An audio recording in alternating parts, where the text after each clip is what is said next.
Unsa kaha ang mga gagmayng butang? Unsa man ni sa atong kinabuhi? Sa daghang mga tawo, lain-lain ang tubag niining pangutana. Apan sa gisulti ni Jesus sa Ebanghelyo, ang mga gagmayng butang mao ang paggamit sa salapi o bahandi. Daghang mga tawo nagkapuliki sa pagpangita o salapi o kaha kwarta. Murag nahimo na kini nga labing mahinungdanon alang kanila. Bililhon kaayo alang kanila. Ang uban gusto madato. Ang uban naghunahuna nga kung mas daghang kwarta, mas malipayon sila. Ang uban bisan walay kwarta, nangandoy nga madato. Og unsaon nila himuon kung daghan na ang ilang kwarta. Apan taman lang sa pangandoy. Dito sa Belen Road, naaman outlets sa loto. Adlaw-adlaw na ay magbutang og kwarta sa mga numero kay nangandoy sila pohon makadaog. Bisan dili tungod sa kwarta, naapod mga tawo nga busy. Daghang mga kabalaka o ginahimo. Ang mga busy, sila man ang dili mapresidente, dili mamayor o magobernador, kay busy lang sila. Naapod di ay magpakabisi aron malikayan nila ang mga kabalaka o gitawag nato sa Ingles nga anxiety. Naadi ay mga tao nga makabati nga kulang ang bili o kaha ang meaning sa ilang kinabuhi.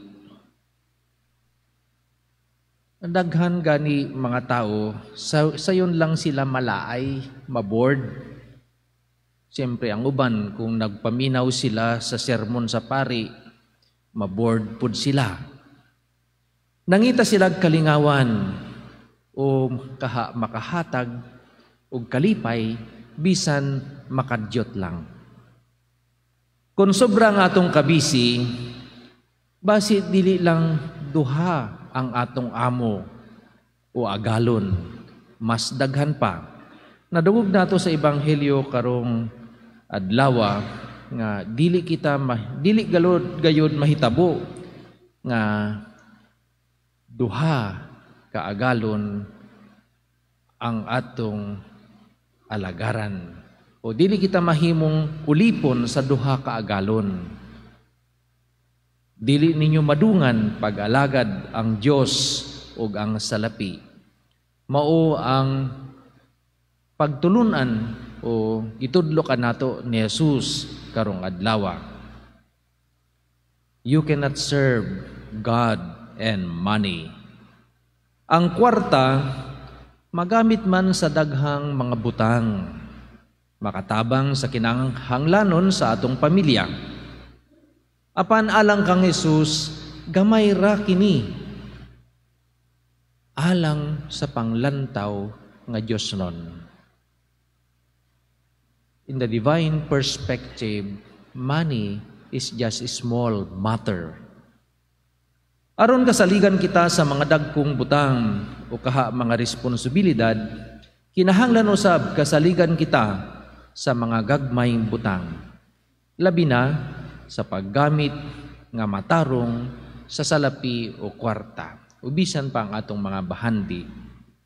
Ang hustong paggamit sa salapi, sumala man ni sa pagbuot sa Ginoo. Kinahanglan di ay ang pamalandong pagsusi kung subay ba kini sa kabubuton sa Dios ang atong paggamit sa salapi. Ang maayong panigingnan nato sa paghustong paggamit sa salapi mao ang santos niining adlaw. kining adlaw si San Martin de Tours. Kay usa siya ka ermitanyo, nagpuyo siya dito sa monasteryo. Og alang sa iyaha ang salapi kinahanglan gamiton sa pagtabang sa mga kabos. Mga igsoon diha ni Kristo, unsa kaha ang labing bililhon alang kanato.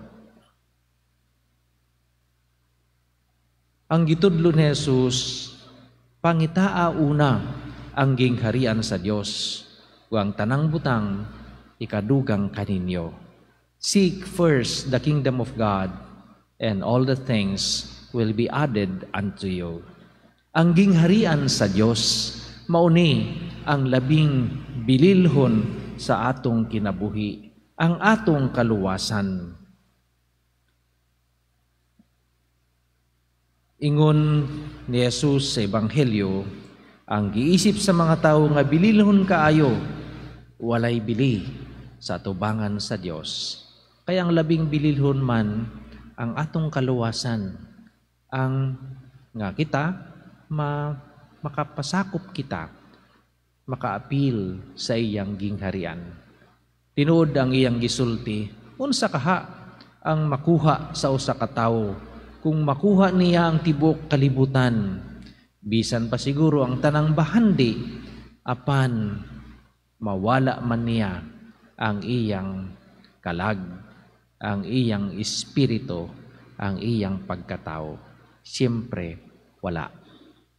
Mga igsoon diha ni Kristo, mag-ampo kita nga makita nato ang labing bililhon o mahinungdanon sa atong kinabuhi nga mao ang Dios. Siya ang tinuod nato nga agalon, dili ang bahandi.